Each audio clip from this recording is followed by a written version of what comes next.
Welcome to the deep dive. Our goal here is pretty simple. We dig into a whole stack of sources, research, news, expert insights, and pull out what really matters.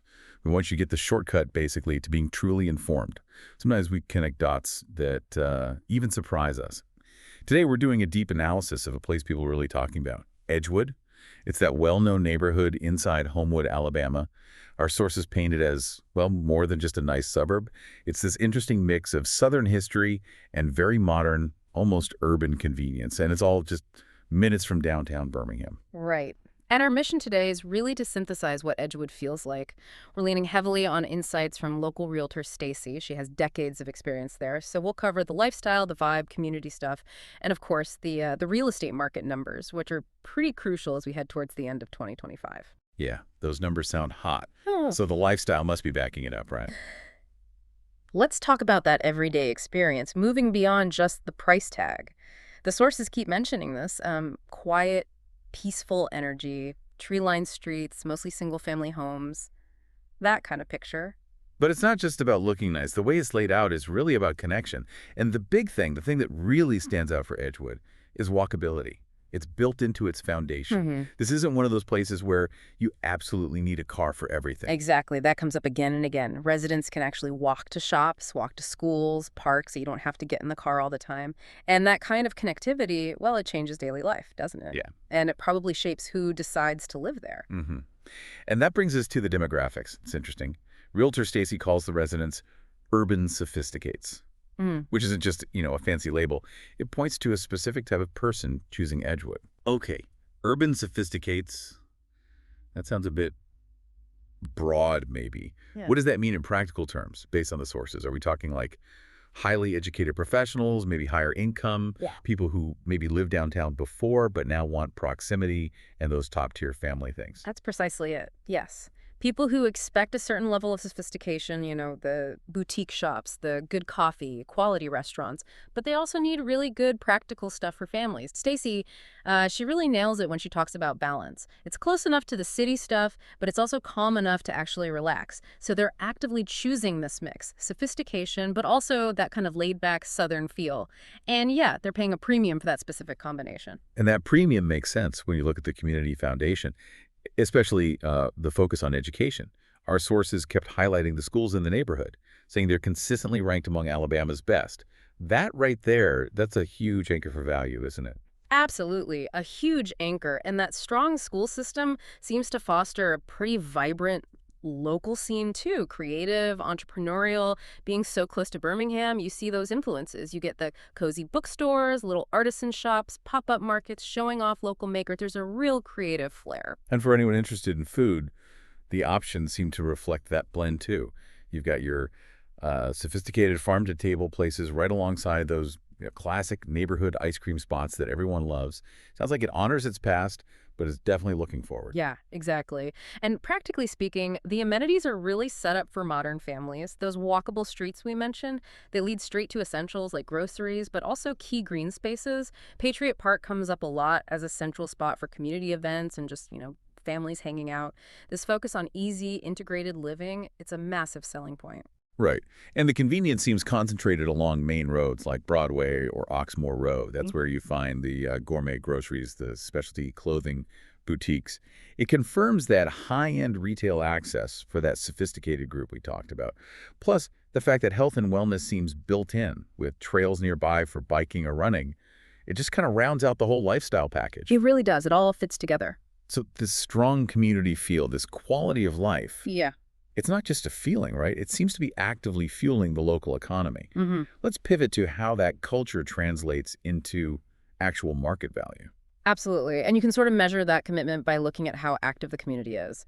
Edgewood and Homewood more broadly seem to have a really packed calendar. It shows people are invested. Okay, so what's coming up? Give us some examples. Well, looking at November 2025, there are a couple of events that really capture the spirit. First, on November 8th, there's the 4th annual Love Your Trees Day. The community actually gathers in Patriot Park to plant trees.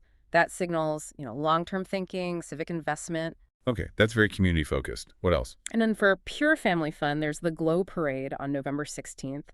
The sources describe it as this sort of magical light-up evening event. It's held at the Trinity United Methodist Church campus in West Homewood. So deliberate efforts to create shared experiences, that's how you build those community bonds, right? Exactly. And then there are things like the Homewood Poetry Contest. It runs through November, hosted by the library, open to teens and adults. That points to a culture that actually supports arts and intellectual engagement. These aren't just passive get-togethers. They seem like real opportunities to connect. And buyers notice that kind of thing. Okay, so let's make that transition from the community spirit, the events, the culture, to the hard numbers. The real estate market metrics that reflect this quality of life. Our sources don't just say the Edgewood market is healthy, they call it a shining star, fueled by really intense ongoing demand. Yeah, the data backs that up strongly. As of late 2025, we're looking at October 20th numbers here. It is absolutely a seller's market, no question. The average home value is already pretty solid, $546,383, and that's up 3.2% over the past year, which is healthy growth. Okay, 3.2% is good. But what about the actual sales? Ah, right. This is where you really see that Edgewood premium. The median sales price back in August 2025, it hit $771,000. Wow. Yeah. And that represents a 29.6% increase compared to the year before, almost 30%. Whoa, okay, a nearly 30% jump year over year. Yeah. That's massive. That suggests really aggressive competition. It really does. It's far beyond just normal market appreciation. And what about how fast things are selling? I saw a number that just seemed incredible. Yes. Maybe the most stunning figure is the speed of sale. Homes are going under contract in just 5 days on average. 5 days. 5 days. And just to clarify for listeners, that's the days on market, or DOM. It measures from listing to contract. 5 days is, well, it's lightning fast. It points directly to way more buyers than available homes. A severe inventory shortage, really. 5 days is almost unheard of for this kind of area, isn't it? With that kind of price jump, that 29.6% increase, is Edgewood basically becoming this hyper-exclusive bubble within the broader Homewood market? The comparison kind of suggests that, yeah. For context, if you look at Homewood overall, the median listing price in September 2025 was $487,000. And importantly, those wider Homewood homes were generally selling for slightly under the asking price. So Edgewood is clearly outperforming the rest of Homewood by almost $300,000 on the median sales price. It's a significant difference. Okay, so with homes selling in 5 days, it must be incredibly tough for buyers. What's Realtor Stacy saying about things like contingent offers? Is it all cash offers and bidding wars? Stacy confirms it's intense. Yeah. Yeah. High buyer interest, very low inventory. It means non-contingent offers over asking, bidding wars. That's become the standard there, which is great if you're selling, obviously. But it puts huge pressure on anyone trying to buy into Edgewood. It reinforces that exclusivity. So looking forward then, how does this market project? Do we expect it to cool off after such a massive run-up, or is the underlying strength of the community going to keep pushing it? Well, the expectation is that immediate, year-end growth might be a bit more modest. The market needs to kind of digest these huge recent gains. But the long-term view, still very bullish. Projections are pointing towards something like a 15% increase over the next 10 years. 15% over a decade, on top of current values. Wow. So what's the takeaway for you, the listener, whether you're maybe thinking of investing or even moving there? Realtor Stacy's advice seems to sum it up. The opportunities are there because the quality of life is undeniable, and it keeps drawing buyers. Demand is really high, even though inventory is only ticking up slightly.